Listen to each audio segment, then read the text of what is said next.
চাঁদপুরে RT-PCR lab না থাকায় উপসর্গ নিয়ে আসা রোগীদের পাঠানো হচ্ছে কুমিল্লাতে, যার কারণে অনেক রোগীরা করোনার উপসর্গ থাকলেও পরীক্ষা করাচ্ছেন না। এতে করে নতুন করে করোনা সংক্রমণ বাড়ায় আশঙ্কা সাধারণ মানুষের মাঝে। এ নিয়ে আরও জানাতে সরাসরি যুক্ত হচ্ছেন সহকর্মী শরীফ আহমেদ। শরীফ, ভুক্তভোগীদের প্রতিক্রিয়া কি, এ বিষয়ে কর্তৃপক্ষ কি পদক্ষেপ নিয়েছেন, বিস্তারিত জানাবেন।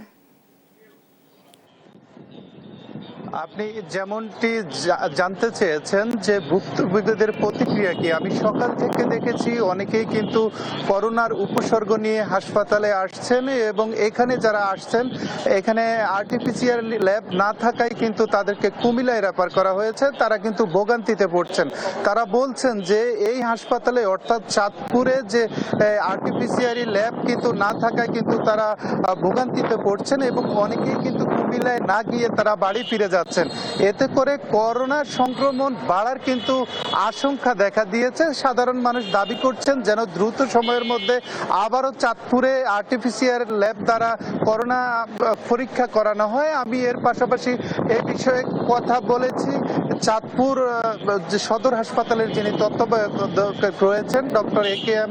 মাহবুবুর রহমানের সাথে। তিনি আমাদেরকে বলেছেন ইতিমধ্যে কিন্তু তারা ঊর্ধ্বতন কর্তৃপক্ষকে কিন্তু অবহিত করেছেন যে চাঁদপুর আরটিপিসিআর ল্যাব যে নেই এই বিষয়ে। এর পাশাপাশি কিন্তু তারা ইতিমধ্যে বলেছেন করোনার যদি আবারও বাড়ে তাহলে কিন্তু তারা আবারও কিন্তু এখানে নানা প্রস্তুতি গ্রহণ করে রেখেছেন করোনা বাড়ার সাথে সাথে কিন্তু তারা এখানে রোগীদের সেবার জন্য। এর পাশাপাশি এখানে যারা চিকিৎসক রয়েছেন তারা পরামর্শ দিয়েছেন যাতে করে সাধারণ মানুষ স্বাস্থ্যবিধি মেনে চলে, স্বাস্থ্যবিধির পাশাপাশি সবাই যেন মাস্ক পরে এই পরামর্শ দিয়েছেন। তবে আমরা দেখেছি সাধারণ মানুষের মধ্যে কিন্তু আতঙ্ক কাজ করছে না।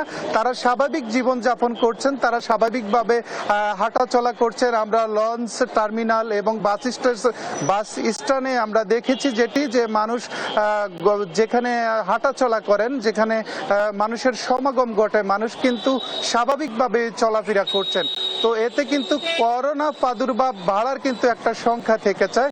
তো ডাক্তাররা পরামর্শ দিয়েছেন যে আগে থেকে যদি সচেতন হওয়া যায় তাহলে কিন্তু করোনা যে সংক্রমণ সেটি না বেড়ে কিন্তু কমে আসবে। তো এই ছিল চাঁদপুর থেকে আমার কাছে করোনার সর্বশেষ।